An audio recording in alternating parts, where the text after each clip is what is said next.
Vous voyez Monsieur C. âgé de 80 ans. Aux urgences. Boucher de profession. Motif de consultation. Il présente des douleurs abdominales diffuses évoluant depuis 3 jours. Des vomissements. Avec un arrêt des matières et des gaz. Les antécédents. Cet ancien boucher a pour principaux antécédents, diabète de type 2. Hypertension artérielle. Cholécystectomie. Cancer du côlon chez sa mère diagnostiqué à 63 ans. Et une consommation alcoolique qu'il décrit comme occasionnelle. Examen clinique. L'examen clinique retrouve un abdomen ballonné. Pas de douleur au TR. Et une masse au niveau inguinal droit non réductible. Quel diagnostic devez-vous retenir en priorité?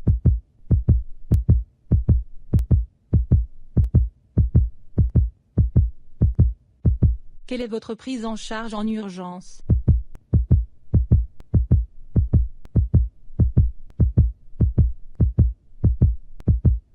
Quelles sont les complications dont vous devez informer votre patient?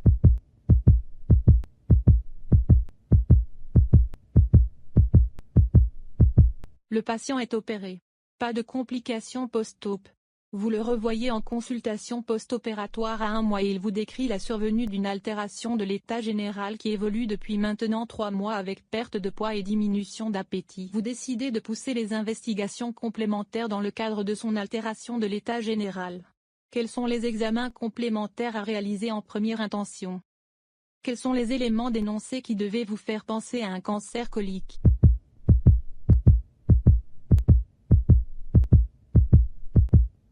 Le patient déménage chez sa fille dans le sud et s'est perdu de vue concernant sa pathologie colique.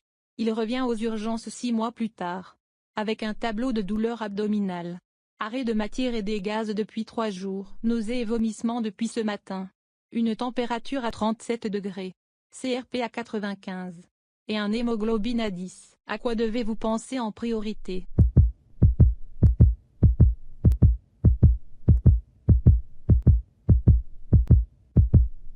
Vous réalisez un scanner.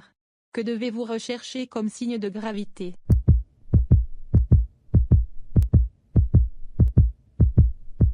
Décrivez le scanner.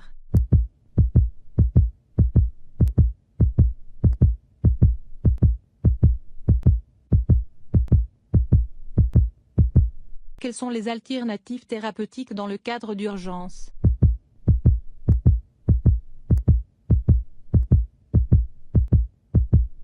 L'anapathe de Pis revient.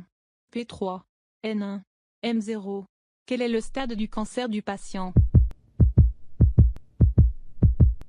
Vous vous réunissez la semaine suivante avec vos collègues pour réunion de concertation pluridisciplinaire. Quels sont les acteurs indispensables? Quel traitement proposez-vous aux patients en post-opératoire?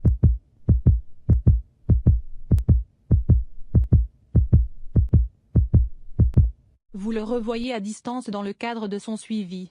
Quel examen complémentaire pouvez-vous proposer? Et à quelle fréquence?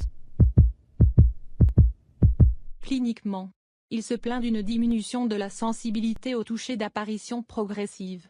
Quelles peuvent en être les causes?